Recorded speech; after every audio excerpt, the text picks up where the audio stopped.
Who's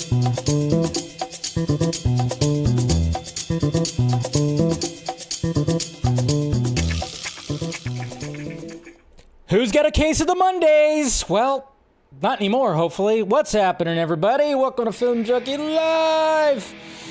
Oh, we made it through another Monday, and now we can talk about some nerdy movie and TV show nonsense. Welcome to Film Junkee Live. It is Monday, September 16th. Hopefully you guys are doing good. Hit that like, thumbs up. Subscribe to the channel if you haven't already. And, hey, if you want to support the channel even more, become a member, or, you know, you got the Patreon right here, too, so always could do that. Speaking of that, we got a member right here who's celebrating 6 months. Appreciate you. Taladia Plays. Good to see you. Good to see you. Hopefully you guys are doing good. Let's see who's out there in the chat right meow. I should probably hit that button. We got James. What's happening, sir? Good day. Yeah, all is going pretty well right now. Can't complain. We got Ryan right here. Just started reading The Court of Owls. Really good, of course. And I think, you know, I think it fits in Matt Reeves' world. That's for damn sure. Cobb. Even pop figures say the full right? I know it's a weird thing that was talked about a lot today, but you know we'll do some more talking about it. Mr. Nobody, happy Monday, everyone. Let's see. I wonder if we're going to get hints of Court of Owls in the Penguin series. I think we will. I definitely think that could be a possibility. So, what's going on, Adrian? Yay! You, Adrian. Apparently you're happy. I like that. We got JD McRae right here. Good to see you, buddy. We got Eric Hard-Boiled. What's going on? So Beavis tried to shoot Trump yesterday? Who'da thunk it? Yeah, that's right. Another attempt, apparently. This one not as crazy because it, you know, a bullet didn't graze the ear this time. But yeah, apparently they tried to take me down twice now. Twice. Yeah, it's crazy. Absolutely crazy. We live in a world now that one of the presidential candidates, who is an ex-president, there's been an attempt on his life twice? All right. The simulation is getting weird, guys. The simulation is getting weird. That's all I got to say about that, man. Ninja Gamer seems like a silly and unnecessary change. Now, if Victor Freeze is the villain of Part 2, that would require a name change. Well, I mean, it turns out we're actually going to be, Robert Pattinson's going to be referred to as Bruce Wayne. Anyways, that's a dumb joke. You're welcome for that one. What's going on, Jose? How you doing? Reeves is officially getting annoying with these things. Like what things, though, exactly? What else is he annoying you? Just because there might be Oswald Cobb as a nickname? Is that what we're doing? Like, what other things is he annoying you, Jose? I'm curious. What is he annoying you about when it comes to other things? When it comes to the Batman universe that he has? What's going on, Fear Jason? Good to see you. And then, of course, thank you to Taladia Plays, who has been a member for 6 months now, and I appreciate you. We got Lane right there, of course, who plays the guitar and the opening music right there. So good to see you. Thick and Wolf. And we got Bat Super. Imagine if they change Alfred's name to Al Penn. Jose Hernandez. Good to see you. Dave, what are your thoughts on Joker 2 box office predictions being low? Yeah, I'll talk about it more as we get there, but I know it is tracking, at least right now, to be lower. I don't know. I always anytime I look at box office projections, I don't know. I'm always one of those that the week of, that's when I start really paying attention to it, or even 2 weeks. Because when they do these, the box office way in advance, where it's like a month ahead or a month and a half or 2 months, it gets a little crazy. It gets a little crazy when it comes to those numbers and how they're looking at everything. I don't know. To me, I'm just like, nah, I think I'll wait. I'll wait until the week of, to be honest. I don't know. So, U.S. China. Let's see, we got Andrew Hughes right here. Good to see you. And then we got Braden. I don't care about the name change of the Penguin. There you go. I think a lot of people are like that. What's going on, Mr. Axel? Good to see you, buddy. His whole nonstop grounded and realistic talk points now with names too. But that's the thing. It's like, when did he? I mean, he hasn't really been talking about like that. It's just, I think like this whole name thing has been getting people just stirred up because of all this, and he didn't even talk about it. It wasn't even him who said this. That's the thing. That's what we're gonna talk about. Again, too much stuff out there, because he didn't even talk about this. It was Dylan Clark who actually talked about this. So just can't wait to watch the show. I know it's happening Thursday, and it's gonna be good. It's going to be good. I forgot exactly when it's supposed to be premiering on Max, but we'll see. What's going on, RJ? What's happening, sir? And we got Music Man. What's going on right here? Oh, and we also got Mama Film Junkie right here. So, had dinner with her last night. She cooked some delicious steaks and a delicious dinner. So, good to see you, Mom. Great to see you. And see, we got right here the merchandise in the movie itself called it Oswald COBBLEPOT. I mean, see, that's the thing. It's just like one of those things where it well, we'll talk. When we get to it, we'll talk about it. We got Eye of Stone podcast right here. So good to see you. Good to see you too. And like I said, guys, subscribe, like, do all that. All good stuff. And we got Antoine Films right here. Cool, like your profile picture. Good to see ya. Yes, great seeing you as well. Yeah, they're going to name Alfred Alf. Yeah, I mean, we could joke about it, but yeah, we'll talk about it just a little bit more, so should be interesting. But yeah, that's some of the main topics right there. We'll talk a lot about DCU stuff. We got James Gunn commenting about a certain thing that happened in Shazam 2 that didn't make sense, and yeah, we'll talk about that. So we got some of that. We got some Joker things as well, but I think like the main things is Matt Reeves talking about the Batman and talking about what the Batman 2 time period wise. We got a video interview when it comes to Matt Reeves talking about that, and then of course this whole thing about the whole COBBLEPOT name being just Cobb. Interesting. And hey, even something talking about when it comes to Constantine 2. That's right. So we're going to be talking about some DC Elseworlds things right here. And that gets me a little excited. Not to mention there's a rumor out there as well when it comes to DCU that has to do with Supergirl. But, who knows when it comes to all that. And then, we'll talk about the box office as well. See what happened at the box office over the weekend. And then Jason Momoa. What's going on with Jason Momoa? Somebody's calling him out for Minecraft. And I don't think it has to do with that haircut that he's rocking. It has to do with his professionalism or something like that. I don't know. Interesting stuff. And hopefully you guys had a good weekend. I had a good weekend. Saw one of my good friends over the weekend. We got together as we do every couple of months because we're both busy bees. And our busy D's, I should say, because we're both we both have the same first name.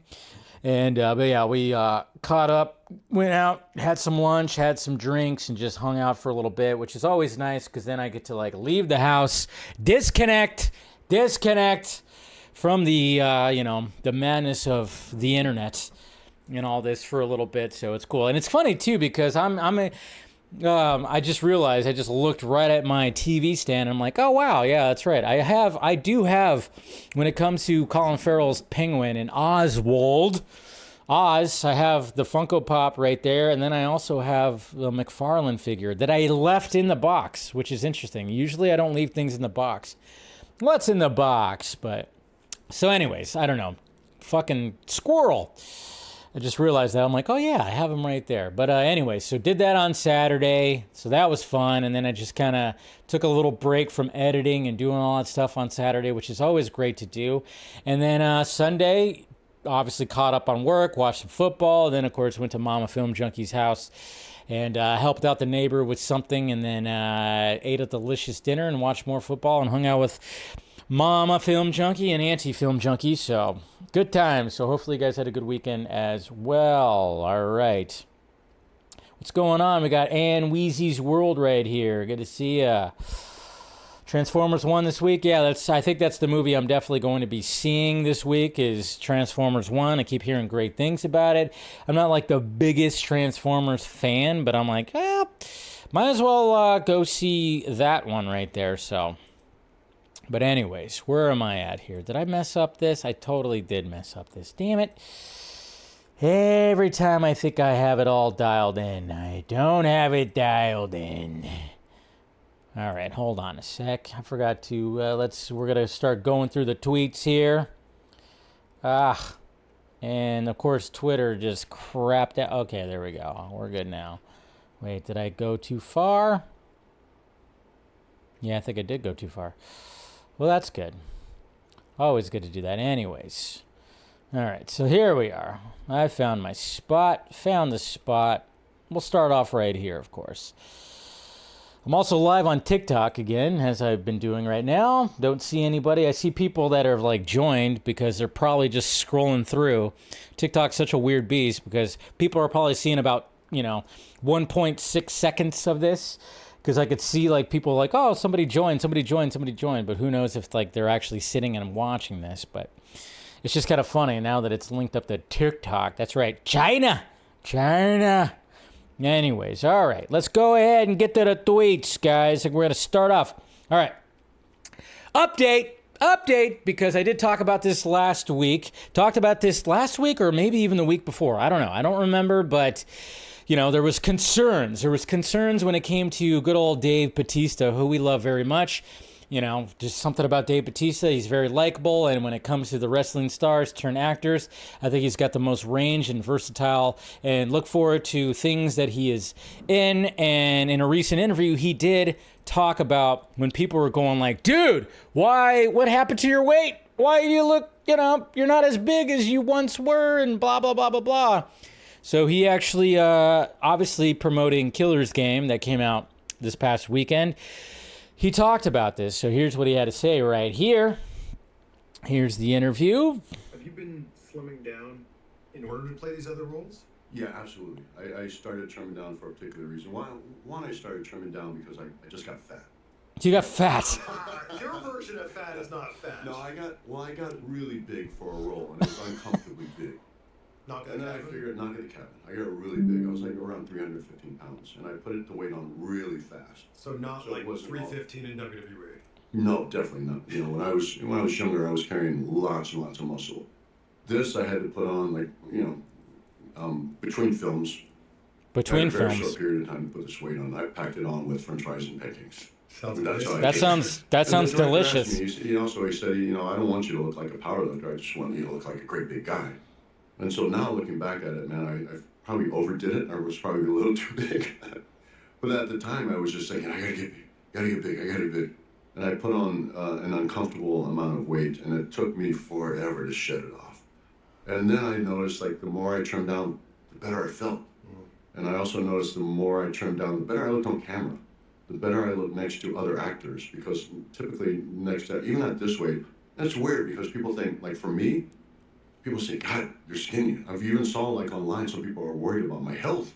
Yeah, a lot of people thought that. I'm 6'4", 240 pounds. Yeah.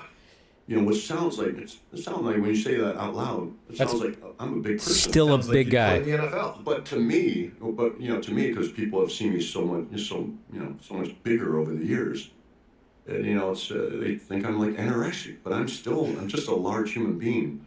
So at 6'4", 240 pounds, next to your typical actor, I look like a gorilla. I know, that's what's so funny about this whole thing too, is no matter what, and I even said, I'm like, why are people even saying that? Oh yeah, he looks so skinny, and people were even saying he looked frail. I'm going, what? He's still in much better shape than all of us. What are we doing here? And it's distracting. So I'll probably lose a few more pounds, but then because I'm basically killing myself to be this trim. I'm training hard. Not only training hard, but my calories are pretty restricted. And what are we talking? I don't know, maybe 2,500 calories a day. That's enough for someone my size. Yeah. For me, it's nothing. I'm just not eating much. And I'm not starving or anything, but I am I don't, an intermittent fast, so I don't eat I haven't eaten yet. It's almost 1 o'clock. Wow. And then I typically don't eat 3-4 hours before I go to bed. So it's just a very few. That's a short window. A short window. Yeah. There we go.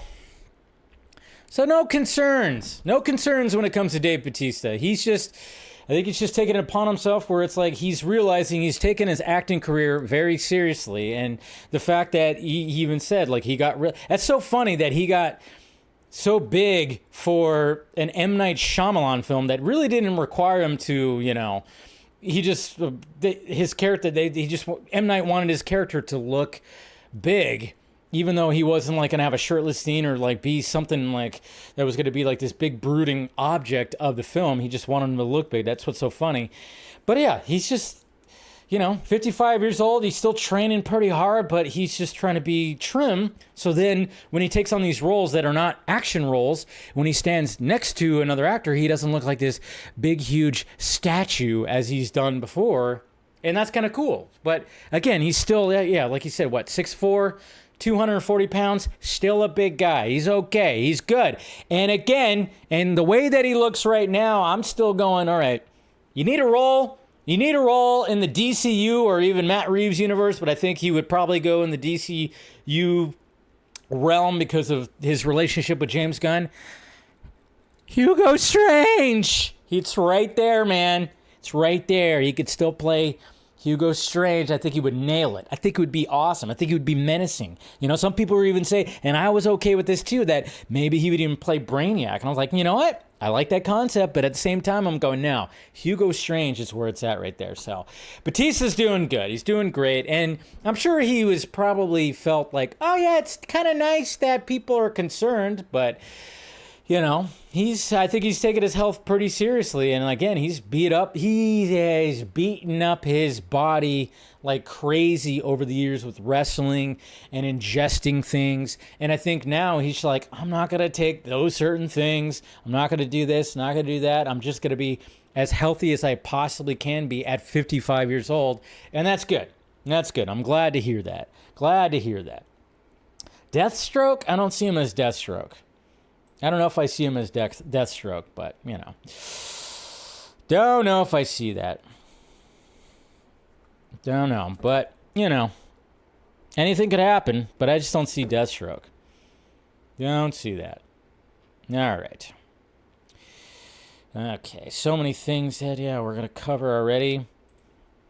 Oh, and then, of course, you know, speaking of things, and, of course, obviously, this got people, you know, some people going like, what? Because naturally, we still have a version of a movie that came out in 2016 that we still would like to see, a certain cut of the movie.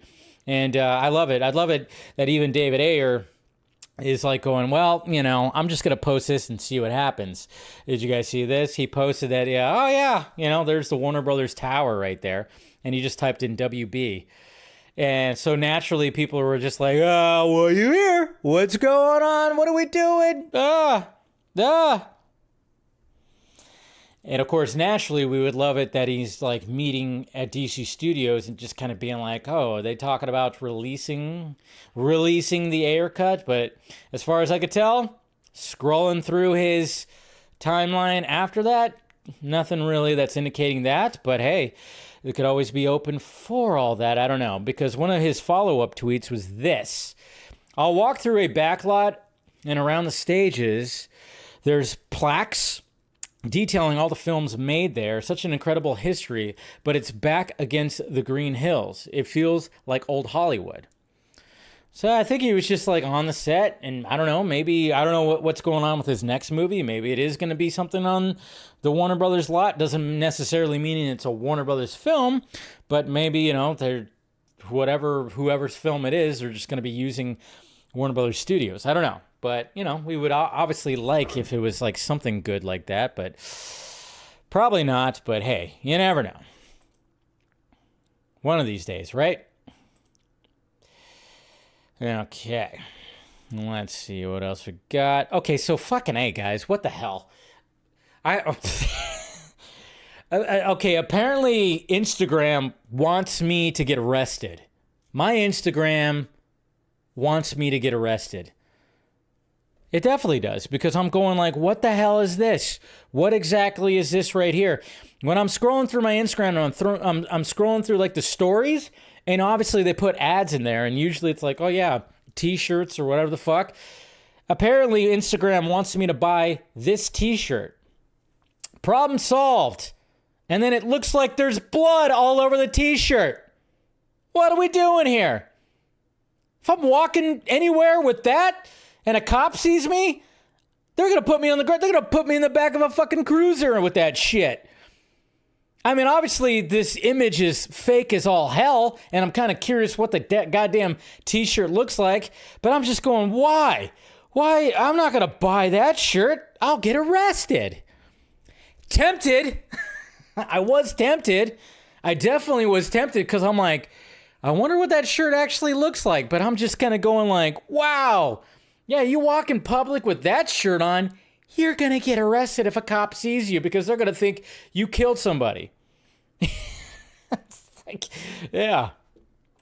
So tempted, though. But you know that shirt's going to look like shit because that's an obvious Photoshop or AI generated or whatever the hell.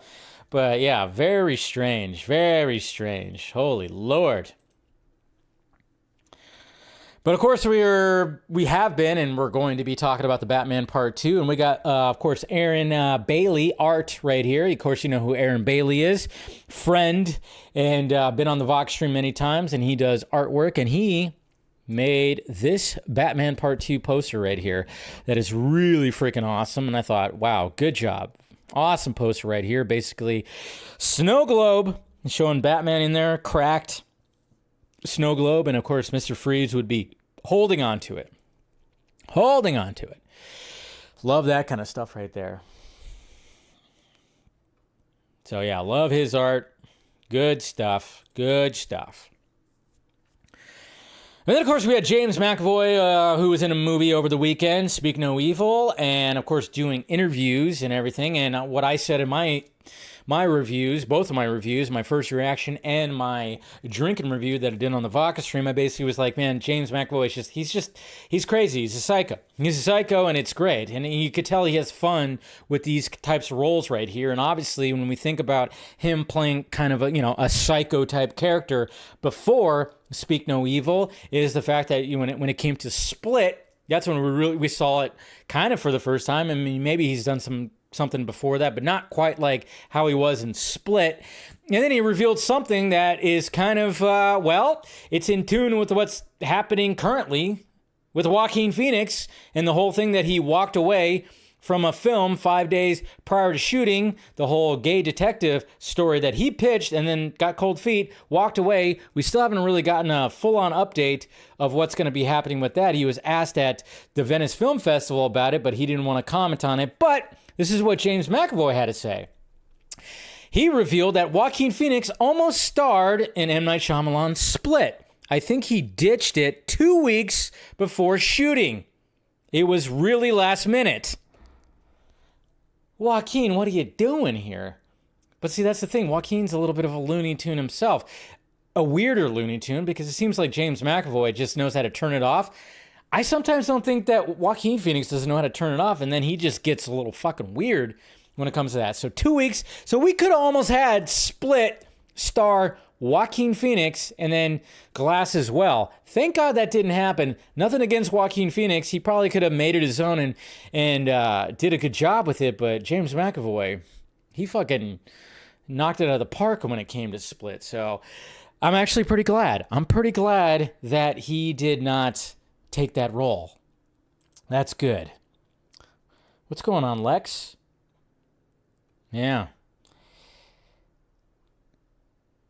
All right. Keep on scrolling. And I'm sorry.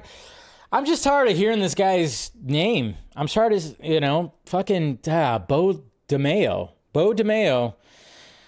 He just, I don't know. We keep on seeing his name. I keep on seeing his name on my feed.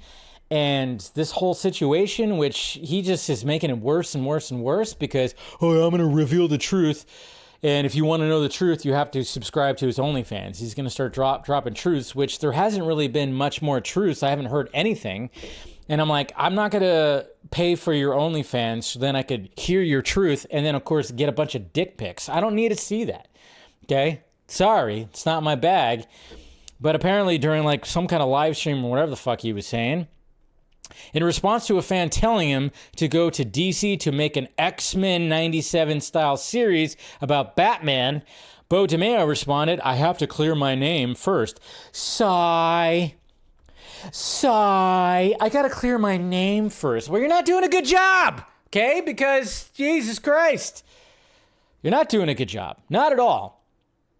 And you don't need to do Batman. You don't need to do anything with Batman. You don't need a X-Men. We just got a series, Caped Crusader. Yeah, I get it. Some people didn't like it. I like it. I'm sorry. I'm looking forward to season 2, okay? I'm liking it. I'm liking that Bruce Timm and all those fuckers, Paul Dini and everybody's involved with it again. Yes, they decided to go like a darker, more, old school direction, and some people just didn't dig it. Well, tough shit. I like it. I like it. And we don't need Beau DeMayo to do anything when it comes to DC. I don't think they'd welcome him. So, Jesus Christ. Ugh. That's just me, though. Sorry. All right. Keep going. Somebody had a really funny joke right here, going back to the Joaquin Phoenix thing. They call him Joaquin Phoenix because he keeps Joaquin off sets. Yes. That's what I'm talking about right there. Oh, I don't have that. That was a good one, though. I like that. I need to get a rim shot joke right there, or a rim shot sound effect drop, I should say. And then, of course, people... This is frustrating right here. This is frustrating because you got to love the media. You got to love the media because the media just loves the drama. And, of course, they want to put out the drama right there. And then, of course, when it comes to J-Lo and Ben Affleck, they're trying to, I don't know, I guess they're trying to rip a lifelong friendship apart. And that's with Ben Affleck and Matt Damon, because I think it was like last week or the week before, I don't know, because obviously there's like J-Lo's new movie, and I think Matt Damon is a part of it, producer, I don't know, something, and they were seen together. People took pictures of Matt Damon and J-Lo together, and they were like holding hands, but it wasn't like holding hands like it was like loving. It felt like when you see them sitting together, it was like they were holding hands, having a deep conversation, and it could have been about Ben Affleck because, it's not like he's innocent out of this. We figured that Ben Affleck's got some goddamn demons. He definitely does. But then, of course, we got page 6 right here that's adding to it by saying Ben Affleck kisses Matt Damon's wife. And then, obviously after the whole holding when it came to Matt Damon right there. And it's like, what are we doing here? There is nothing about these images that are suggesting anything is foul play right here. Again, it looks like J-Lo and Matt Damon were having a heart-to-heart. That's it. And then when it comes to this, it was just like, hey, we're leaving. Here's a hug, one-handed hug, kiss on the freaking head. That's about it. You gotta love the media, though, right? You gotta love some of these publications trying to destroy a lifelong friendship that is Matt Damon and Ben Affleck. It's so freaking dumb. I can't stand it. Leave them alone, for fuck's sake. For fuck's sake. Zack Snyder. Okay? I don't know what's going on with Rebel Moon Part 3. I don't think it's going to happen. I think Rebel Moon and a lot of things are kind of done with Netflix. That's just the feeling that I have. It's the feeling that I have. I wish it wasn't true, but it just seems like with Dan Lin that took over the film department, Scott Stuber no longer there, who was like the champion of Zack, brought Zack over and was like, hey, we're doing this. I am thinking that maybe Zack Snyder, we're not, and it sucks because I want more Rebel Moon. I want more Army of the Dead. It might not happen. Might not happen now. Maybe it will. I don't know. I could hold on hope. But when it comes to this whole UFC movie that's been teased before, well, guess where Zack Snyder was this weekend? He was at UFC. Took a picture, made it be known that he landed in his deep V white t-shirt, and he made it be known. He let it be known. So there's that. And then there was also, see if I should have had this video ready to go, But there was also, where's it at? Come on. Where are you at? Really? We're not going to see that video? I know I saw the video. Man, where's it at? Oh, there was like a video, too, of one of somebody who was also at UFC. Okay, so here we go. We got Dana White right here. We'll be doing an event here, obviously UFC and Power Slap. Right there. Power Slaps next year in the Kingdom, that's right. Any final thoughts from you, sir, after this live event went so successfully here tonight? I want to have a meeting with him and the director, Zack Snyder. He's a friend. We want to talk about doing big movie about the UFC, like a Cinderella Man, something like this. I will try to convince Zack Snyder. He liked the idea, and convince also Dana, and we will try to have it next year. Oh, it's happening, guys. It's happening. We're going to have a non-VFX type of Zack Snyder movie that has to still do with hand-to-hand combat, which he's very good at filming. And can you imagine? It seems like he's got a pretty big backer right there, because pretty sure that guy right there has billions of dollars. He does have billions of dollars. Of course he does. So it seems like this UFC movie is definitely going to be Zack Snyder's next movie. Now, where is it going to go? I don't think it's going to go to Netflix. I think Netflix, again, I don't know. I don't know what's going on when it comes to Netflix and Zack Snyder. It does worry me after the whole, the way that they released Rebel Moon 1 and 2. I don't know if it just totally just killed that whole thing. And with Dan Lin, who is not a Zack Snyder fan, sadly, from what I heard, hearing things too. I think this is the way to go. At A24, maybe. And then, of course, you have the UFC backing it, Dana White backing it. So you have some money that there's going to be thrown into this. And I'm like going, when was the last time we had a movie kind of like this? I mean, I know there was Warrior with Tom Hardy. That was a pretty good, significant, really well done UFC movie, or UFC type movie, MMA, whatever the hell. I'm just trying to remember when we had something like that even recently in the last few years. I think it's been a bit, and it sounds to me like this might be the next great thing. But I think A24 should actually swallow this up. And I don't know, it would just be kind of cool, because Zack Snyder directing an A24 movie. I mean, I know we're going to get that Dwayne Johnson movie that's about that MMA fighter, which is going to be interesting too. But why not have another one directed by Zack Snyder? I don't know. It sounds like this is where Zack is going next. I'm still fingers crossed. I'm not giving up entirely on Rebel Moon and Army over at Netflix. It just seems like we should be hearing something about the prequels, the sequels when it comes to Army, and then, of course, Part 3 when it comes to Rebel Moon. We just haven't heard anything right now, and I just don't know if that's actually going to be the case. But I would absolutely 100% love, and I think it would be a great change, and it would show people, some of those Zack Snyder haters out there and those doubters, that to show that he can actually make a movie that doesn't have to have green screens and visual effects and all that stuff, because, and Zack wants to do that too. I think he's talked about it many times in interviews that he wants to make something that has minimal VFX shots where he can actually be on the set, not way off, with this huge set where he's way off over here looking at the monitors. He wants to full on be on the set right there. I think it would be smart. I think it'd be smart to go that direction. So hopefully this actually happens. I think it's going to be great. Jake Gyllenhaal was one. Oh yeah, well that was Roadhouse. And I guess it's not really a UFC movie. I wouldn't say that that's exactly a UFC movie. So it's not, I mean, it shows UFC, but it's not exactly like a full-on UFC movie that Roadhouse was a part of. So, Roadhouse, and then look at this reunion right here. Everybody, chill. That's right. We got Uma Thurman, and we got Arnold Schwarzenegger right here. Freeze and Ivy reunited. Watch out, Batman. That's right. So it's good to see them reunited. I mean, I'm sure they have stories. I'm sure those two have stories when it comes to Batman and Robin, and they barely talked about those and everything, but that's good stuff right there. It's good stuff. Always, even though the movie's cheesy, I can still watch it.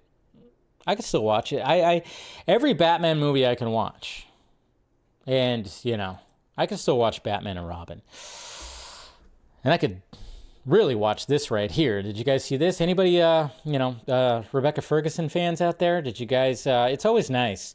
No matter who you like. I mean, hey, whatever you like. If you like the ladies, you like the guys, or the in-betweens, whatever you want. Whatever floats your boat. It's always nice when Calvin Klein taps these individuals who take care of themselves and aren't afraid to show their bodies. And now we have Rebecca Ferguson in we're not going to show the entire ad, but we're going to show this part right here because it was like, hello! There she is. It's blurry right now, but... Yeah, amazing. And the eyes of the camera? Eyes of the camera. Focus! There it is. All right, then. There's Rebecca Ferguson.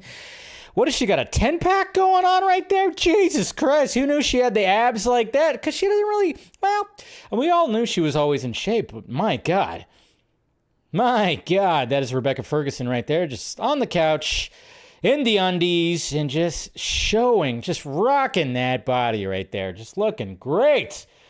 Whew, tell you what, look at that, put the hand up, there you go. Flex the abs. There you go, right there. Okay, I'm good. We're good, guys. It got hot in here. Did the air just turn off? I mean, Jesus Christ. Okay, we're okay. We're all right then. Oh, man. But yeah, there's like a whole ad. It's not just her on the couch, but that was the best part. Because that was when she was like truly in underwear right there. But there's the whole ad, there's different, where she's in different poses and all that stuff like that. So, yep, Rebecca Ferguson, she's, she's been in my top 5 for a little bit. For damn sure. That's for damn sure. Anyways, so we have that moment right there. Okay. Oh, Jesus Christ. And now we got to break that, that tension right there. Now we got to break that tension right there. And we got to talk about Stephen Amell. Stephen Amell, that's right. Stephen Amell, good old Stephen Amell, had something to say when it came to a joke in season 1 of Peacemaker. That's right. He was on a podcast, he was being interviewed, and they brought up the joke. This joke that they joked about Green Arrow, and oh man. It's just oh, really? What are we doing here, Stephen Amell? Why are you like this? But here it is right here. Arrow. Yeah. That was a little unnecessary. Oh, God. God. Appreciate that at all. It was crude. And by the way, I don't know if they... okay, I'm just going to come right out and say this. Like, there was such... between the movies and between Peacemaker a little bit, like, our show was kind of treated like shit, right? Like, I get it. We're on the CW. I get it. It's TV. But I also get the fact that, when people think about the most recent iteration of DC, okay, they don't think about the Snyder Cut. They think about the Arrowverse.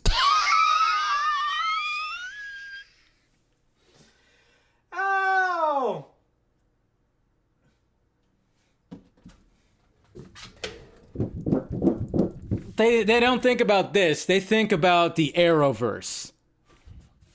Yeah, I had this like down here. Really, Steven? Yes. Holy Lord. That was hilarious, Snyder Cut, worldwide phenomenon and stuff like that. Arrowverse, butt of a lot of jokes, okay? When it came to the Arrowverse, I will say that, yes, the first few seasons of the, Flash and Arrow, everything started off well, and then it just got ridiculous. And we got crapped on. Yes, you did. For years and years and years. And this just seemed Arrow. Yeah. So this is what he was referring to right here, this joke. Well, we can shoot fish and line over the barn from one of these trees. Ah, what the hell? Why is my stupid... There you go. Go away. But yeah, this is the joke that he was referring to right here. Okay, so how do we get the sonic boom helmet over to the barn? Why does that keep happening? Jesus. Like Green Arrow? No, not like Green Arrow. My dude goes to brony conventions dressed in the back half of Twilight Sparkle with 4-inch wide butthole drilled in the costume. He can breathe properly. Do you actually believe that shit? He has an insane story for every single superhero. No, I actually heard that's true about Green Arrow, but that's the first thing he said that's real. An Aquaman fucking fish. Well, yeah, obviously. The Aquaman fucking fish is actually worse than what they said about Green Arrow. It's like, what are we doing here? You get upset about that? Oh my God. God, Stephen Amell, just stop. Stop. But it's just kind of funny. It's like, oh yeah, when people talk about DC, they don't talk about the Snyder Cut. They don't talk. It's like, I don't know, man. It's just like, it's absolutely hilarious. But Stephen Amell, now, stop.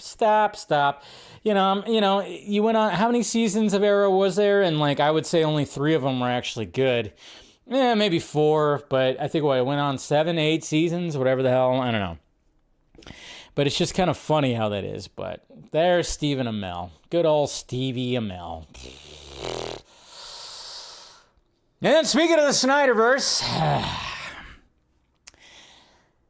oh, God damn it. When it comes to people that take advantage of, I guess, people's hopes and dreams, apparently, I don't know, when it comes to the SnyderVerse. And obviously, there's a bunch of ridiculousness out there. And I've said many, many times when it comes to the further we get from the releasing of the Snyder Cut, which is 3.5 years now, the crazier some of these crazies get when it comes to the diehard people, when it comes to the SnyderVerse. And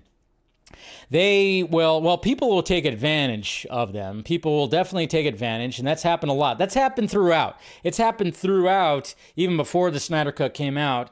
Before we even got the announcement of the Snyder Cut, there were people trying to take advantage of just, fans wanting some kind of hope or something like that.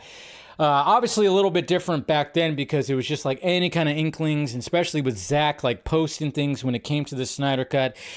Obviously, there was just like a lot of people were just kind of going like, what's happening? Is it going to happen? Is it not? Does it exist?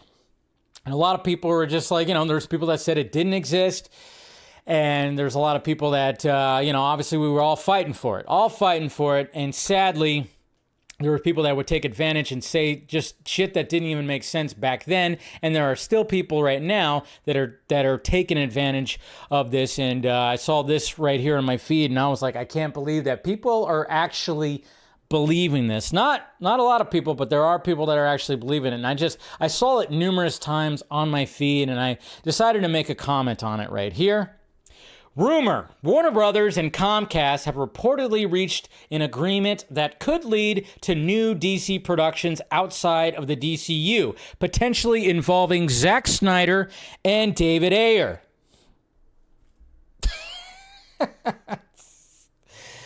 Oh, what are we doing here? That's what I thought when I saw this right here.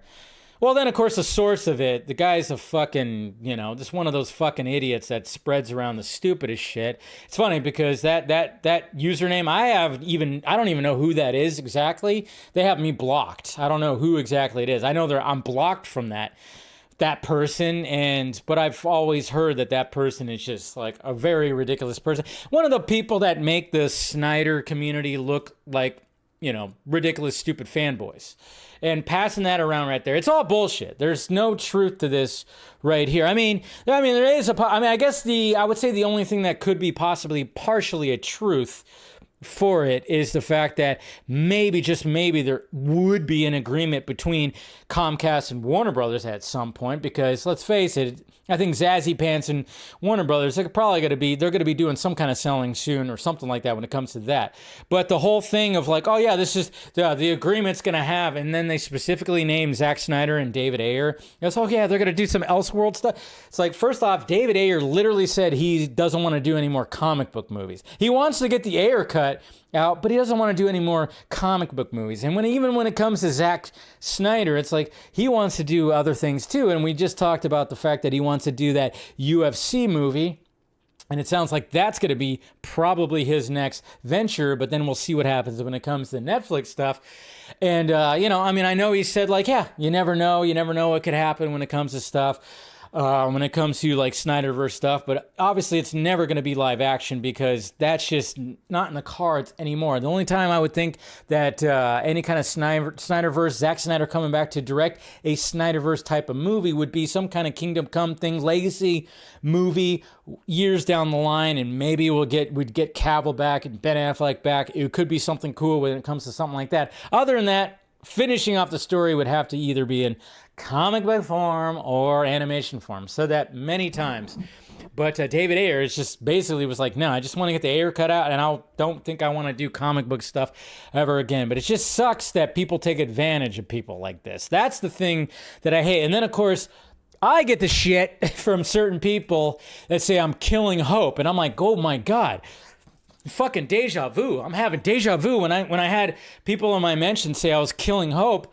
I was like, Jesus Christ. I remember I was getting this shit back in 2018, 2019, when I was killing hope then too, when it came to the Snyder Cut, even though I was being fed information directly from Zack. I mean, there was a middle person when all that was happening. When I said, oh yeah, the Snyder Cut's not finished. It's about 70% done.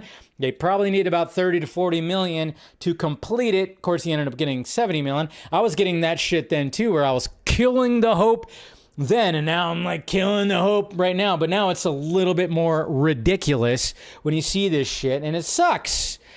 I'm more like just going, it sucks that people are doing that. And I just don't get, like, how am I killing hope when I know something is 100% bullshit? Okay? Do you believe in fucking Santa Claus still? I mean, do you still have hope that there actually is a Santa Claus? Easter Bunny? Tooth Fairy?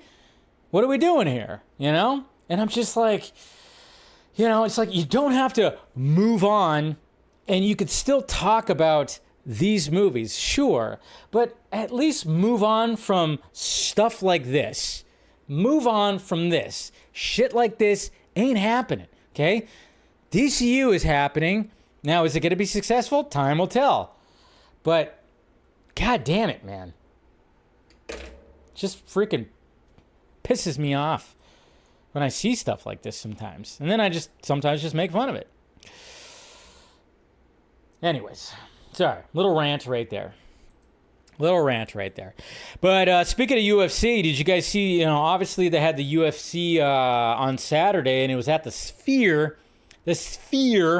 in Las Vegas, and man, this was freaking amazing. We don't have to have all the audio, but I mean, this was like the opening of UFC, and this shit was absolutely insane. I wonder how much these tickets were. Holy shit. But yeah, Zack was somewhere around here. But I mean, they were showing this kind of stuff. It was just pretty magical right there. There's the cage right there. Jesus Christ. So that was pretty insane. I mean, that one of these days I want to go to the Sphere one of these days, but I know like things, you know, it's not cheap. It's not cheap for damn sure. So one of these days, maybe. Maybe Metallica or the Foo Fighters play there. Maybe then I'll go for sure. Anyways, all right. So we got Will Reeve. Will Reeve, of course, who's Christopher Reeve's son, who looks like Superman. He was asked about being in James Gunn's Superman. Now you've delved into acting. You got that big role in the Superman movie. Big role. Promise you it's not big, but it was a lot of fun. It was very quick. Blink and you'll miss it, but it was a great time. But how great is that? Obviously a tribute to your dad. Did you ever think one day you'd be in a Superman movie? It's an honor. I think it's a nice full circle moment. It's great for the fans who have loved Superman for so many decades. Now as DC reboots the Superman franchise, it was a fun honor to be a part of, and I'm really excited to see what happens with it. There you go. So yeah, fun full circle moment. That's pretty cool. That's what Matt Reeve had to say when it comes to that. And then of course, speaking of Superman, we all saw that, the newspaper, the Daily Planet newspaper, the face of it. But of course, somebody just took a picture of it on set, and it was essentially Superman. It was Superman, stopping the train. And, it was blurry, so we couldn't really see it. It wasn't really like that good of a shot, but we have Troy Booth right here. Cap_Tempest, or he was like, okay, the edit was actually by Pixlins. This is an edit by Pixlins, and they did like a whole cosplay kind of thing, and this is really cool right here. So somebody recreated that right there. So yeah, Superman stops train from derailing, edit by Pixlins, and then suit by Sim Cosplay right here. So Troy Booth right there, and they reenacted that. So I'm assuming that's him right there, and that just looks pretty cool. Pretty cool for cosplay and kind of recreating that moment, even though we don't have a super clear shot of that moment. And I just thought that was pretty sweet. Pretty sweet. There you go. There they are right there. There's the guy that's gonna fund the restoration of the SnyderVerse. Right there, he's saying, we've restored the SnyderVerse. I'm going to put in billions of dollars. Sorry, bad joke, I know. But sadly, there are people that are hoping that he would actually do that. Anyways. And then speaking of David Corn Sweat Superman, this is a cool little drawing right here from Andre Massin. There's his drawing right there. I like it. It's a cool little drawing. Corn Sweat Superman, seeing that the Superman costume, which, looks better in drawings. Then we got James Cameron right here. James Cameron, he is going to direct Last Train from Hiroshima as soon as Avatar production allows him to. So what, in 2032? What are we doing here, James Cameron? It seems like you're going to be making Avatar movies for the rest of the decade. Follows a Japanese man during World War II who survived the atomic blast of Hiroshima, got on a train to Nagasaki, and then survived the nuclear explosion in that city. So yeah, it's based on a book, and James Cameron apparently got the rights, and he wants to direct it. But I'm like, all right, so it's going to be after Avatar 3, Avatar 4? When are you going to make this movie? Which is like, yeah, James Cameron, can you make a movie that, that's not Avatar?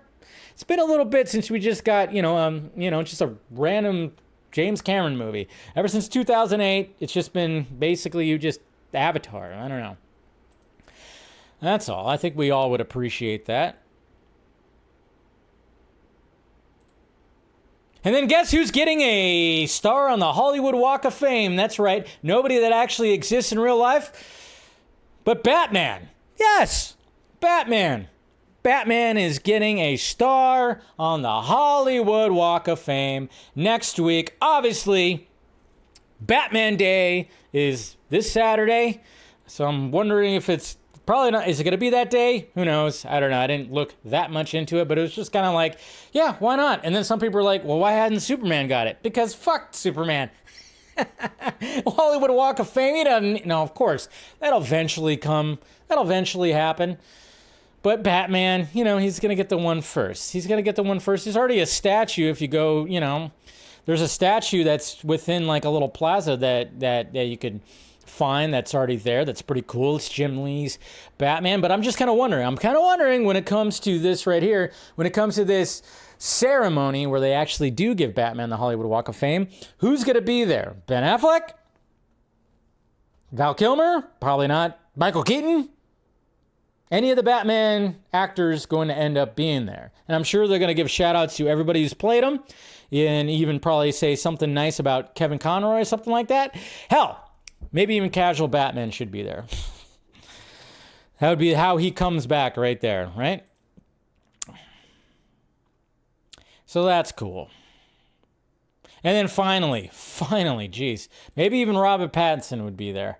But finally, guys, speaking of Robert Pattinson, guess what we're finally getting tomorrow? We're finally getting the trailer to Mickey 17. And we got the teaser of the tease. Hey, Mickey, what's it feel like to die? What's it like to die? Tomorrow! Tell me what you think. orders. It's nice knowing you. Have a nice death. See you tomorrow. Yes. Finally.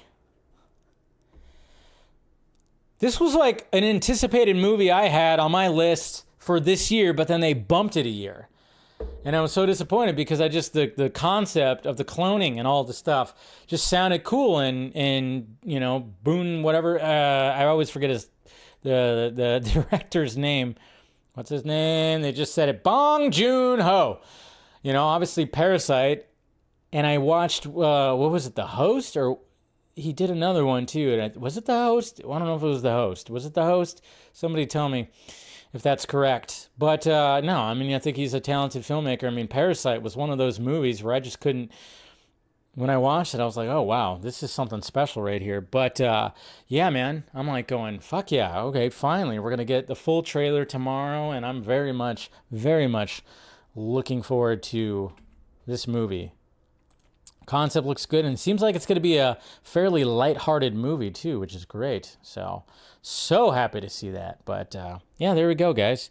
There we go. There's the tweets right there. There's the tweets. So let's start diving into this DCU stuff, and well, let's just talk about the main topic. We got, of course, the Penguin. The Penguin's coming out this week, and we're all excited for it. I'm looking forward to it. There are already some people out there that have already seen the series and already reviewed it. I'll go over the reviews on Wednesday's show. I'm not going to go over them now, but we'll go over it on Wednesday's show. That's typically when I do reviews. And we got a few things here.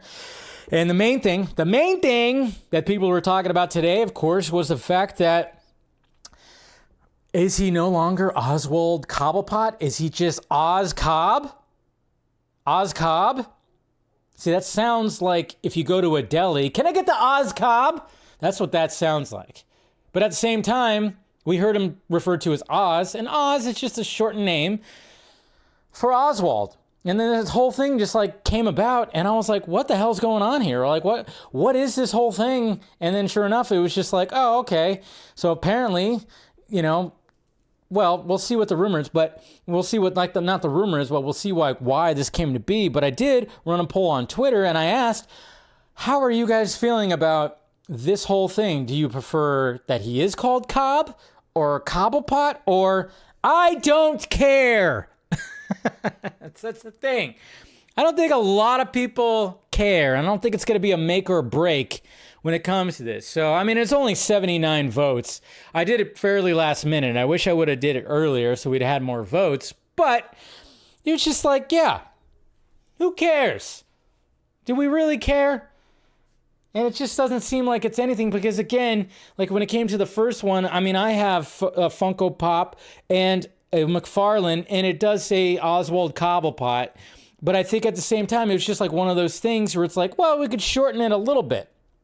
So here we go right here. This is where it's coming from right here. So we got this little screenshot right here from an interview with Dylan Clark. That's right, the producer. This is not even from Matt Reeves right here. So Matt Reeves changed the Penguin's last name from Cobblepot to Cobb to make the character more grounded. They never got around to changing his name in the comics like they did with the Riddler, going from Edward Nygma to Edward Nashton, from an unreal name to a real name, says producer Dylan Clark. By doing that, they grounded the character. We had a lot of conversations with DC Comics and with Jim Lee. They had thought about changing his name at some point, but had never done it. Matt asked, can I call our character Oz Cobb? Jim said, absolutely. So we got a blessing from the king himself. The small change of the name allowed us to look at this character in a grounded way. Matt's created a new canon in this film, and I'm creating new canon in this show, adds writer-showrunner Lauren LaFranc. We have characters you're familiar with, but there's a different spin on them. It felt like in the Gotham City that Matt created in his film, Cobblepot seemed less of a real person in the way that Cobb is a real name. He's a gangster, and it just kind of felt more correct. For their tone and for this world, whatever. Yes, Oswald Cobblepot. I'm just going back to, you know, Batman Returns when Danny DeVito yelled that out. And it's like, yeah, okay, fine. You know, to me, I just don't care. Being a Batman fan, Cobblepot, I see what they're saying. If they wanted to do like, you know, yeah, Edward Nygma, that does, yeah, that's obviously when you see Batman Forever and you see Edward Nygma and how like he figures out who's sending him the riddles, it does make a lot of sense. Mr. Enigma, it actually very much worked for that story, but of course it's fantastical. So if you're going to keep it as grounded as possible, yeah, Oswald Cobblepot, but at the same time, it's just, who knows? I haven't seen the freaking series yet. Maybe they just do it for the series. I don't know. So to me, it doesn't, I don't care. Like, I don't care. This was like a whole thing. And I saw people pissed off, you know, those diehard, you know, comic, you have to do the source, man. The source says Oswald Cobblepot. How dare you? It's like, yeah, but when you're doing, like, you're trying to take this series seriously, where maybe you want to appeal to some non-comic book lovers, but of course keep certain things, and there's nothing wrong with just being like, yeah, Oswald Cobb. That's right, Cobb. But at the same time, it's like, I don't know. Is it like fully true? Is it fully this? Is it fully that? I don't know. But that's where that came from. That's where that came from when it came to this whole thing about Cobb and Cobblepot. I think most people just don't give a shit. Don't give a shit. You know? And I don't think anybody should. But at the same time, yeah, it sounds like when it came to when they were talking to Jim Lee and talking to people at DC that they were like, yeah, we thought about changing it. Yeah, Cobblepot sounds a little ridiculous. It kind of does. But at the same time, it's still the character's name. But who gives a shit? Again, who gives a shit?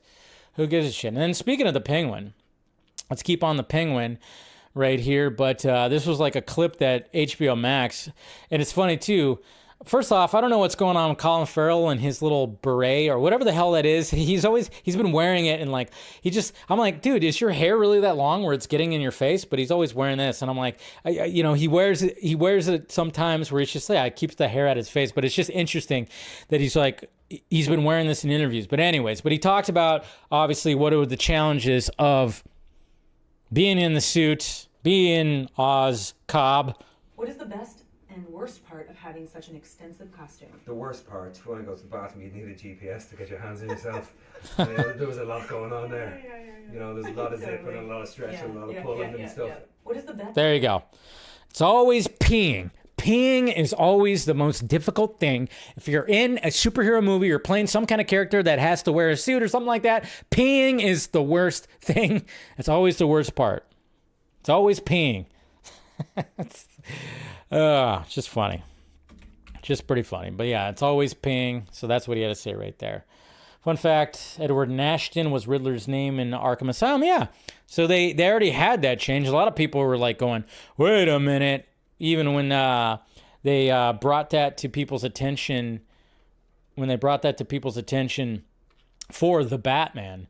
So, okay. So, keeping in the vein of all this right here, let's see. I'm just kind of going through right here, at least when it comes to the Penguin. I think that might be it when it comes to the Penguin. No,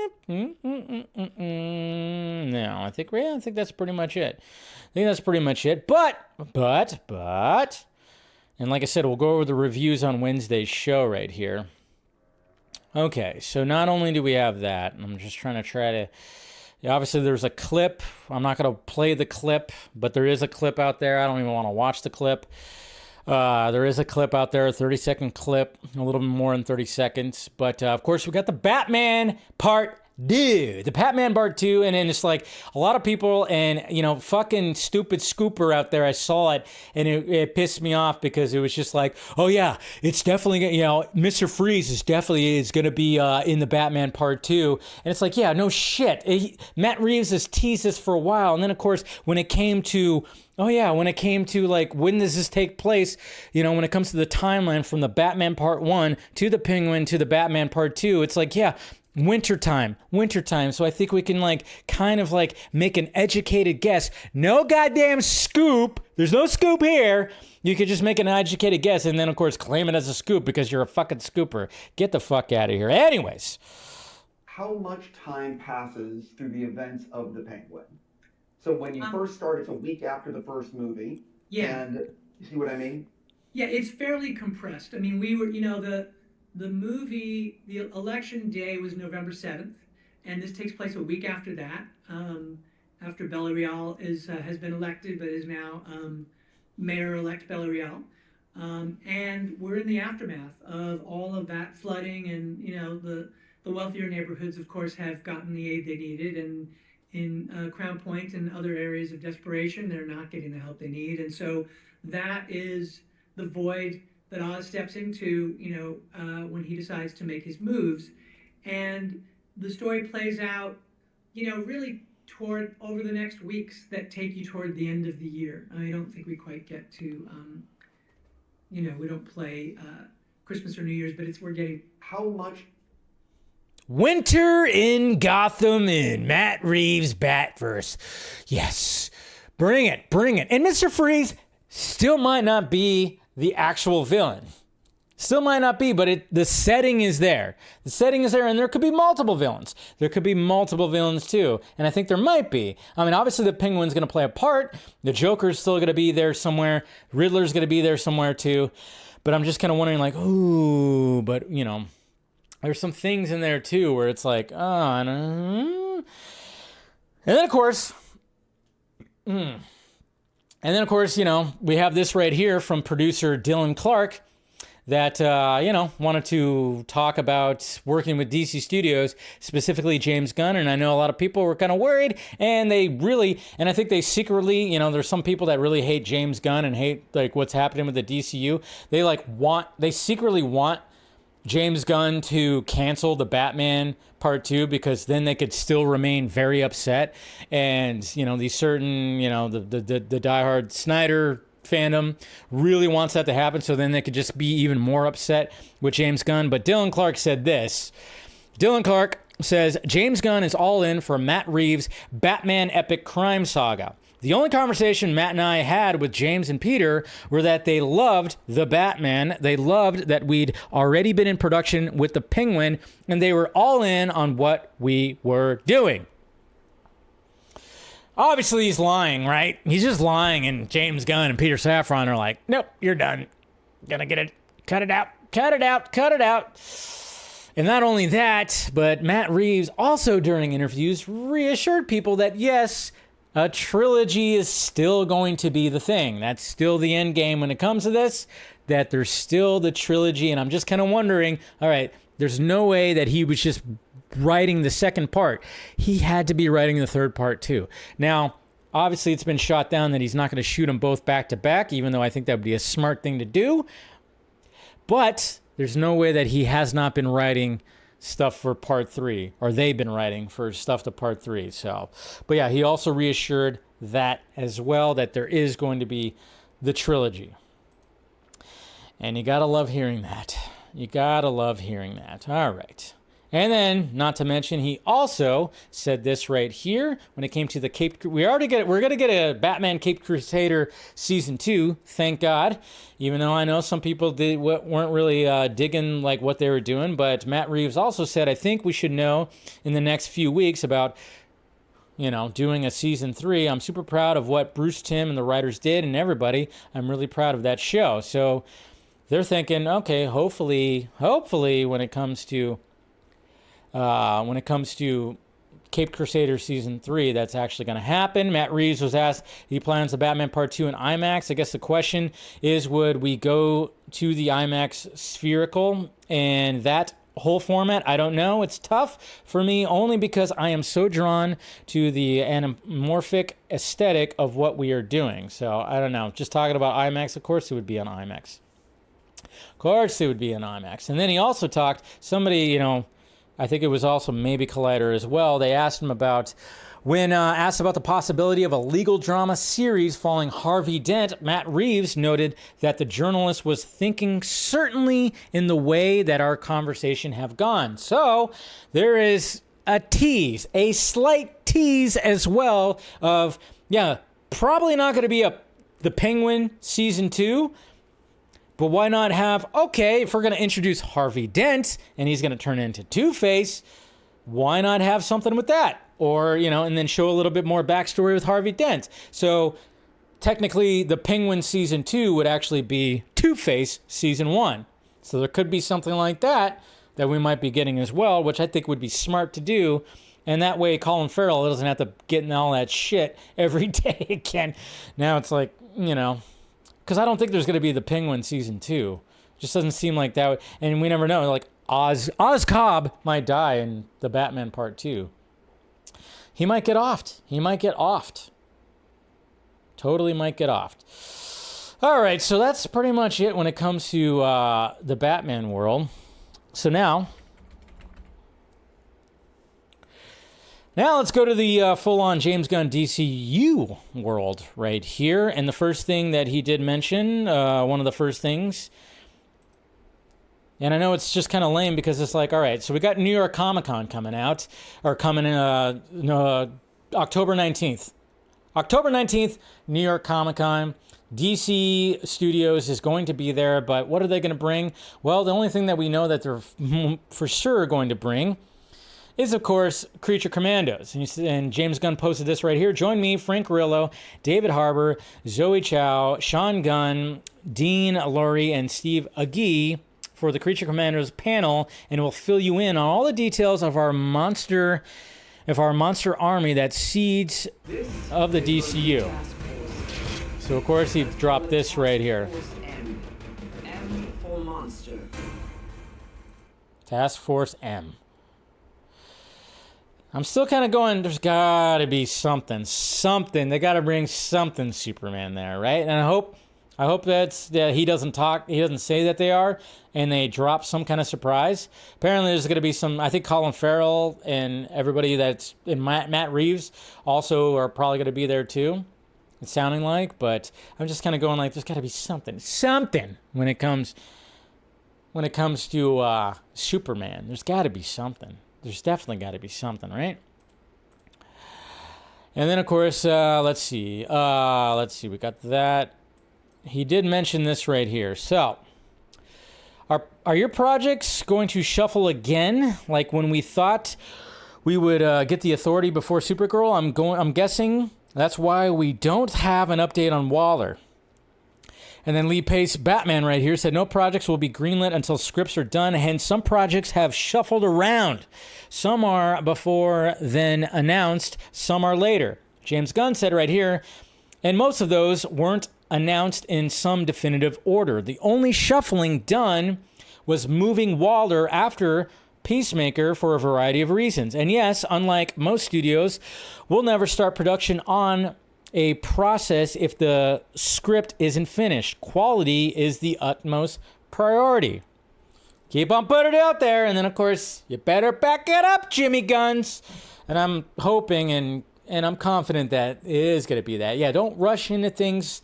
You got to nail it a little bit here, and I'm hoping that that's the case. But yes, quality over frickin' is the utmost priority. Good words right there. Yes, 100%. Please let that be the case and stick with that. Now, when it comes to Shazam 2,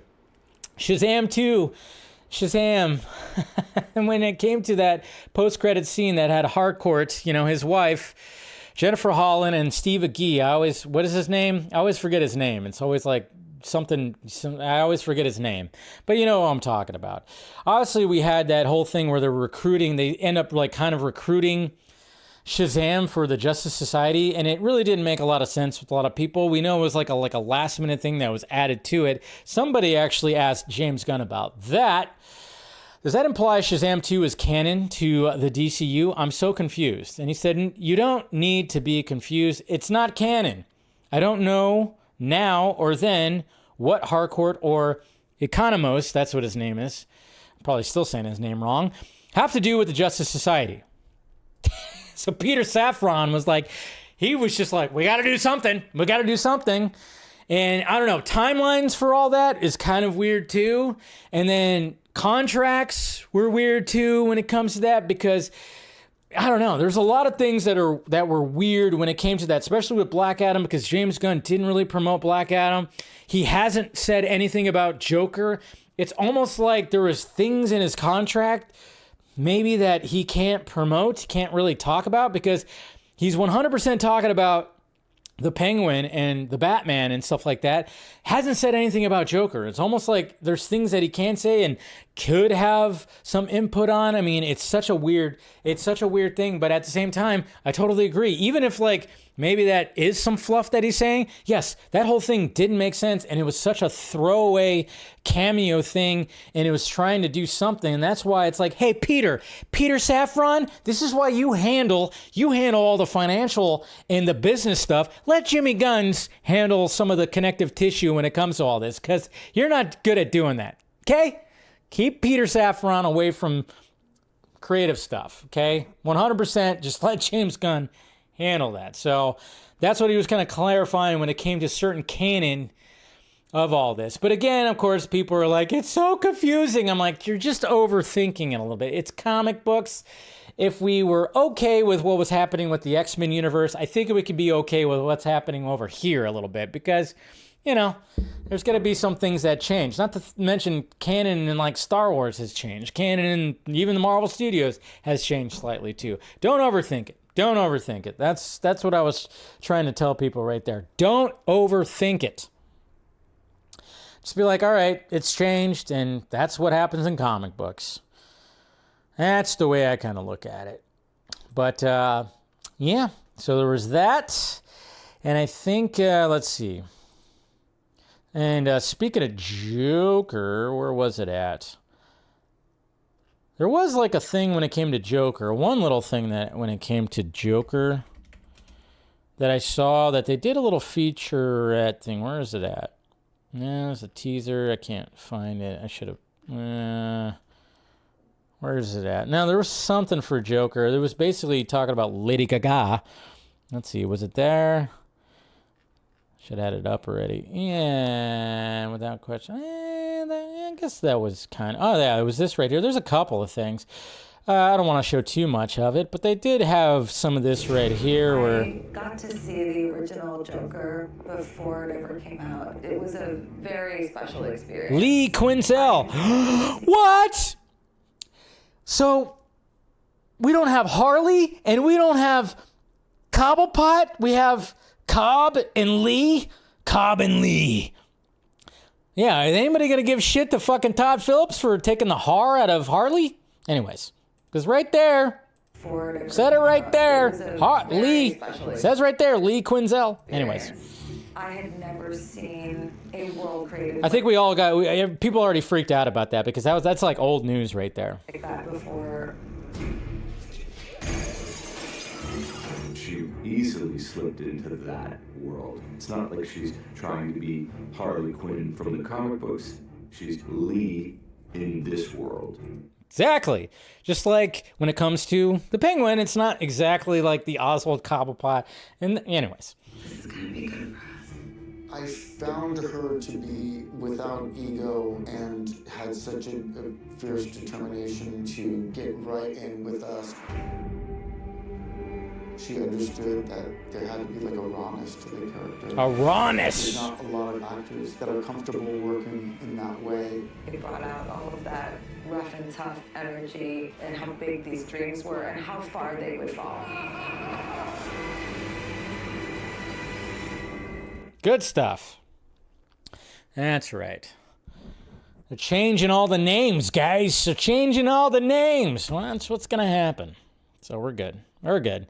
But yeah, there was that. That's cool. Like that. And yeah, you can get your tickets now, too. The tickets are on sale. So get your tickets, guys. Get your tickets. All right. Done with DC talk. Now we're on to the box office. We got the box office, and yeah, I mean, it was kind of like a little bit of a slow box office, you know, nothing like too crazy that was coming out this weekend, but, you know, Beetlejuice, still killing it, still very much killing it, and of course, it made the number one at the box office, only a 53.7% drop, 51.3 million doll hairs, and it currently sits at 264.2, so not too shabby, $100 million budget, so that's not bad at all. And then, of course, rounding it out, we got Speak No Evil, which is what I saw and did my reviews on. That was only a $15 million budget on that. 11.4, I guess you could say. 20.8. So I think, again, horror movies are killing it. Horror movies are killing it right now when it comes to all this. And then rounding up the top three was, well, you got the I Am Racist movie. That came out. That made number 3. And then, of course, you got Killer's Game. Really didn't do that much. Killer's Game didn't really do that much, sadly. Talking about Dave Bautista, stuff like that. But yeah, you had that I Am Racist movie, which is kind of like a it's kind of like a Borat-esque kind of thing. I don't really like the guy who makes it. I don't really like the Matt Walsh. He kind of rubs me the wrong way, but I get what he was trying to go for. And apparently, when it comes to all that too, Jeremy Jahns has been getting a lot of shit for actually, Jeremy Jahns, a YouTube critic, went out, watched the movie, critiqued the movie, said that he liked it, gave his thoughts and his honest thoughts, and now a lot of shit is going his way because of politics. So stupid. It's like he liked the movie, so the fuck what? Jesus Christ. Get over it. But yeah, he's apparently been getting some shit, and it's like, shut up. I don't know. I get it. I mean, I don't like I'm not really that Matt Walsh guy. I'm not a fan of his. I remember I saw him on Joe Rogan's podcast, and they bumped heads on shit, and I was like, yeah, I don't know, just something about that guy I don't really like that much. But at the same time, it's like, all right, that's a movie that he made. Let a critic actually critique a movie. If you don't like that, I don't know what to tell you. But anyways, what was I gonna say? And then we got Deadpool and Wolverine. Reached a milestone, $1.3 billion. So, looks like that's pretty much where it's going to stay. I mean, we're over a month now. But it did finally fully cross $1.3 billion. So, that's good. So, there's your box office. And like I said, horror movies are just like still killing it because, for Speak No Evil, man. That's good. I mean, that's good because it was a $15 million and it's already at $20 million. I think it, like I said, it probably needs to get to about $45 million. I don't know if it's going to get there, but it's almost halfway there. So, like I said, horror movies are doing very, very different. Prepared to be canceled? Am I prepared to be canceled? What? I don't even know. I might check out. I didn't see the first movie that guy did, so I don't know. You just see clips.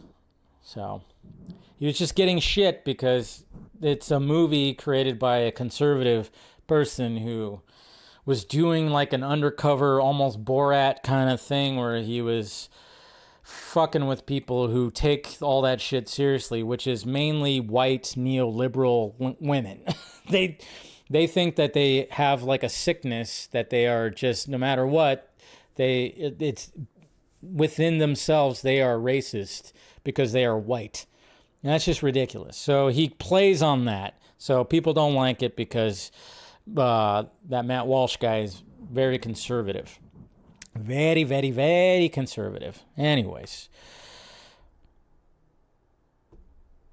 And now we got Jason Momoa. Oh boy. This Minecraft movie was a mistake. I'm not even a Minecraft fan. And this movie was a mistake. Okay, after seeing the trailer, and of course I gave my opinion on that because it's just like, it's not for you, Dave, it's for kids. And a lot of people are like, it's for kids. Why is like 40-year-old men like complaining about it? Well, first off, the game's been out for a bit, and there's a lot of people who are like, teenagers and played the game and whatever the fuck, and now they're adults and whatever the hell. And then again, why the hell should a movie not look like shit and just, it's for kids? Hey, there should be quality movies for kids. And there are quality movies out there that are for kids. But this looked like shit. I mean, the trailer looks like shit. It just like, what is the budget even going into? It just looks bad. But now it's gotten a little worse because apparently there's somebody who is a part of the movie that is calling out Jason Momoa. And we'll see where this kind of goes because this came out 3 days ago. Valkyrie. I don't even know who this person is, but apparently this was on Twitch, and here we go. She says she appears in the live-action Minecraft movie and thought Jason Momoa was rude to the crew. I saw him mistreat some of the crew, and it was pretty disappointing. It was after a very intense scene, so maybe he was still in character. He was just really mad at them, and they weren't doing something right. Like setting up the shot, he was just really angry and yelling. I was like, this is not a good work environment. I would not be happy working under those conditions. No! That sound familiar? Yeah. We already kind of talked about it on the Vox stream. And I still have those drops over there. I don't have them here. But yeah, it sounds a little Christian Bale and Terminator Salvation a little bit, but probably not as bad. But at the same time, I'm going, maybe he was just mad because his hair looks like shit. I don't know. Yeah, I'm curious the context, because there's got to be context of why his hair looks the way it does. It's just absolutely ridiculous. But I'm just kind of, yeah. So this was 3 days ago that she said this, but there hasn't really been any follow-up. Haven't heard anything else. I don't think anybody has really heard anything else, but it's just kind of weird. But it just seems like this Minecraft movie, I just have a bad feeling that we're just going to be hearing things. There's probably going to hear about reshoots. I don't even know when the movie's coming out.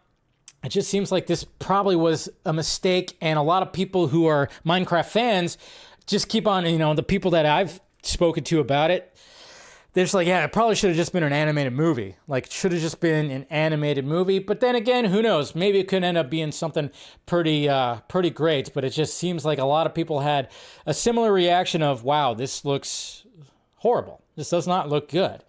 This does not look good. But when it comes to this controversy right here, I mean, obviously it's something that was said on Twitch, and it was somebody who's not in it all that much.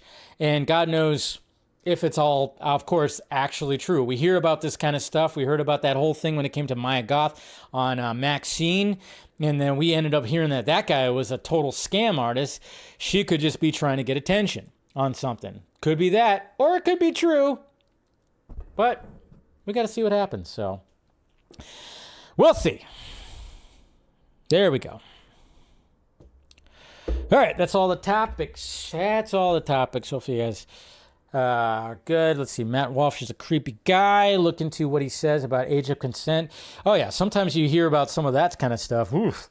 Well, the thing that always irks me about the diehard conservatives is they look down on people like me because I'm like, marriage, what? I'm not gonna do that shit. And I decided not to go that route, and those guys don't like that.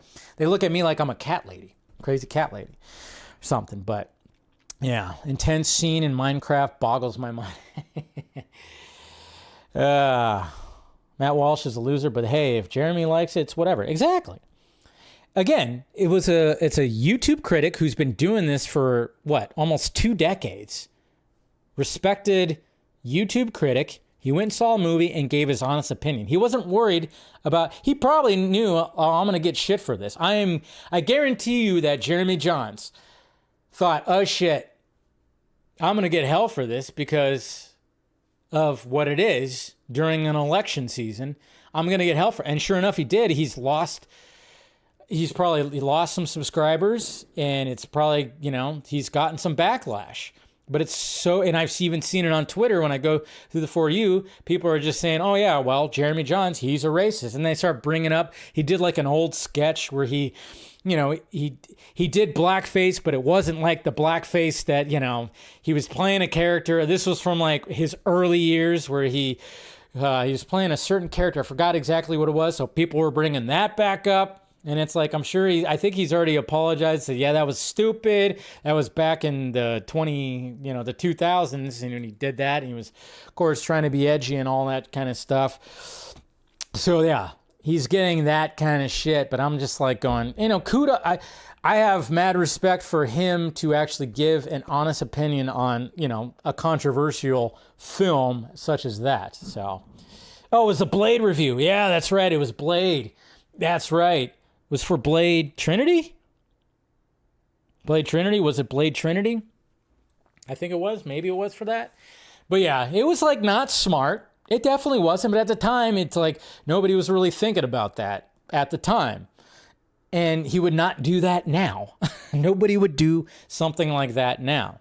So, yeah, that's right. I forgot it was that. All right. Let's go ahead and see. Let's go to some Twitter questions right now. Let's see what you guys have to say over here on the Twitter. That Twitter. And then we'll wrap this up. Got some fireworks going off. Why would fireworks be going off right now? Hopefully they're fireworks, right?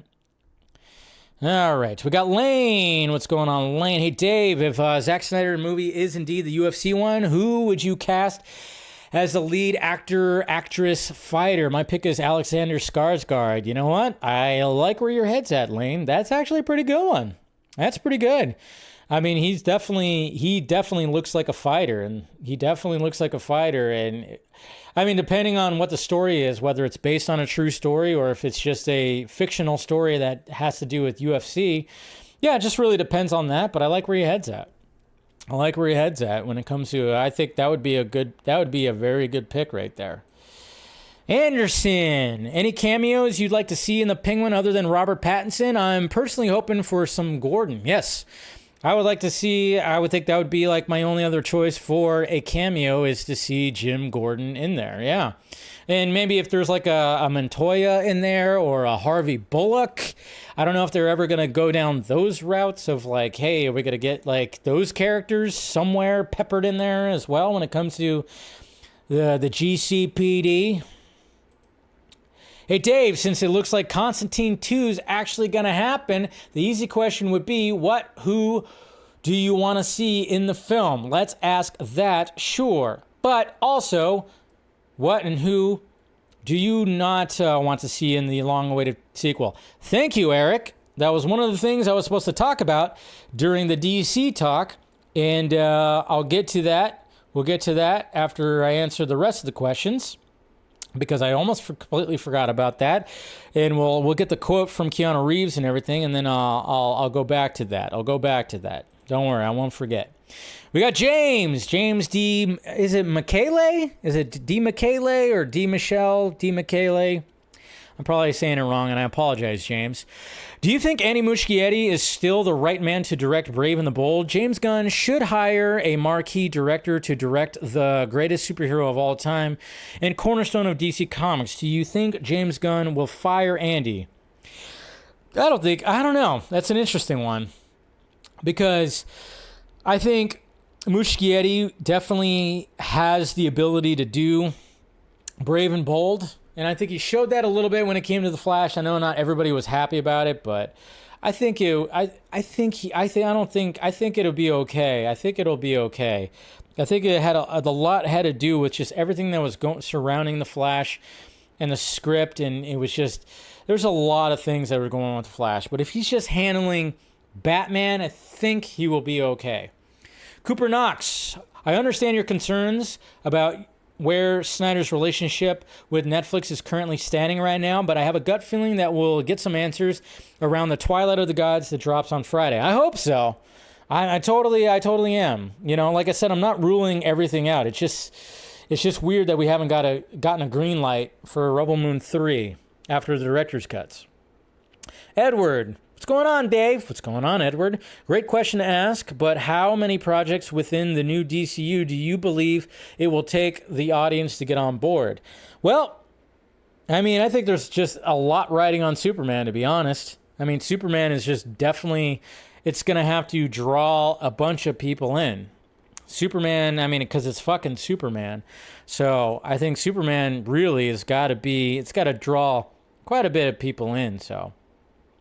And James said, sorry to be negative, Dave. It's just I have no faith in Andy Muschietti whatsoever. They really should go with Sam Mendes or Sam Raimi or Drew Goddard. Drew Goddard would be a good choice to direct that Batman movie. I didn't think about that. And Drew Goddard is part of the writing crew of DC Studios, so could be. Devon Wooter, hey Dave, Stephen Amell sucks.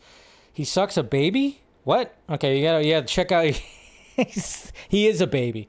I just read it how it was put right there. Don't cancel me. He's a baby. Yes, he complaining about simple joke from Peacemaker, a Green Arrow joke.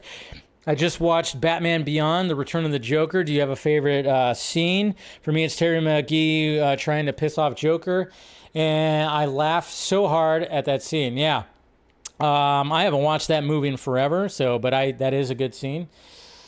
Yeah, it's just a typo in there, and I read it how it was. That's part of the great thing about doing live. Fun little things happen like that. Jeez. So, then we got Ty right here. Why do you think David was at WBD? Haircuts? I don't think it was that. Because I haven't heard anything from my end, but you never know. I would hope that it would be that, but it could just be maybe he's working on a project that's on the Warner Brothers lot, or he's doing a Warner Brothers movie or something. I don't know. I would love it for it to be because of the haircut, for sure. Darkness Under the Wind. Dave, can you see not only Mr. Freeze as a villain, but the Court of Owls also being the Batman Part 2? Yes.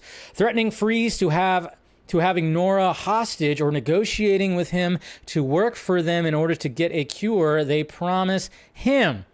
I'm asking because I do know a lot of people want that. Yeah, that would be cool too, but I know Matt Reeves did say that he doesn't want to take the focus too much off of Bruce, which I don't think he can. I think he could still have a story with a villain and still have a story showing Bruce Wayne's growth, growth like being Batman and doing the dual life and all that stuff. I think there's still very much potential to do both. And I think Mr. Freeze, it's just, to me, I'm just going, how can he make Mr. Freeze be as grounded as possible? That's not going to be an easy. It's definitely not going to be an easy thing to do. Definitely not going to be an easy thing to do. All right, so let's go back to DC talk, and let me find that one thing. I'm gonna look at DC films. Oh yeah, there was also that rumor. Jesus Christ, totally. There's so much different DC stuff, and it was just trying to find everything for fuck's sake. So Constantine 2. We have some things when it comes to Constantine 2. Wait. Yeah, we have some themes right here, and this is from producer Lorenzo de Bonaventura. He confirms that the Constantine 2 script is done. It's in my inbox right now. Funny enough, I'm too scared to read it, though. It's unknown if DC Studios will greenlight the project. So we got that.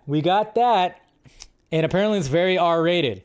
And going to the question when it comes about it, I just want to see a Constantine script. I would like to see when it comes to a Constantine 2 is, yes, an expansion where you have some more of those Justice League Dark type of characters. Now that's where you could kind of start worrying, because obviously with James Gunn wanting to expand the DCU world, and if this is going to be an Elseworlds project, maybe he wouldn't want to go for that. I don't know. See, that's the thing when it comes to all this. That's the thing I worry about when it comes to, I want to see Constantine 2 happen, but to me, before we heard this news, I was like, I don't think this movie's going to happen. I really don't think it's going to happen. It's still up in the air. It might. There is a script, but it's not fully official that it's going to happen. Remember, when we got the news of Constantine 2, this is before DC Studios became a full thing. This is before James Gunn came on board. This was something that DeLuca and Pam Abdi put out there because they were trying to fucking figure out what the hell was going to be happening with the DC brand. And from what I gathered from my information was, hey, just say Constantine 2, Keanu Reeves. And people lost their minds with that. And that was actually pretty smart. But now we're 2 years later. We got a script, but who knows if it's actually going to happen. So we do have that. And the other rumor that I almost forgot about, I don't really care because it's from a stupid scooper. One of the stupid ones. My time to shine. Whatever. Your time to shine. Why did you even name yourself that? Fuck that shit. Matthias, I can't even say Schunarts. I don't know. This guy right here, apparently he's in talks to play Krem of the Yellow Hills in Supergirl, Woman of Tomorrow. So this dude right here, in talks, apparently, according to this scoop, in talks to possibly play Krem. Funny enough, when it comes to Matthias right here, this actor, he was on the short list to play Batman in BVS. He was also on the short list. A little fun fact right there, that he was also in the running at one point for a possible Batman for, apparently. It's just something I saw also when it came to him, so interesting. But again, I don't like the source, and that's why I was just like, whatever. So, but hey, we'll see what happens. So there you go, guys. That is the show. I appreciate you. Thank you guys for spending some time with me. Always fun. A lot of things to talk about. I'll see you guys on Wednesday. On Wednesday, as of right now, Wednesday we'll just be talking about reviews. We got Transformers 1. I think we got that Substance movie that's coming out. We'll talk about what people are saying about that. We'll talk about what the critics are saying about, and people, not just critics, but, people that I associate with, people with YouTube channels that have seen The Penguin. We'll talk about those reviews, and guess what? They are stellar reviews, so we'll talk about that, and we'll talk about whatever happens in the next couple of days, too. Make sure you guys subscribe to the channel, hit that like, thumbs up. I posted a pod last night, just talking all kinds of shit and whatever, ranting off on things and whatever on Patreon, so subscribe to the Patreon. Guess what? You have some extra content to watch, so. Anyways, guys, love ya. I'll see you guys on Wednesday. Talk to you later.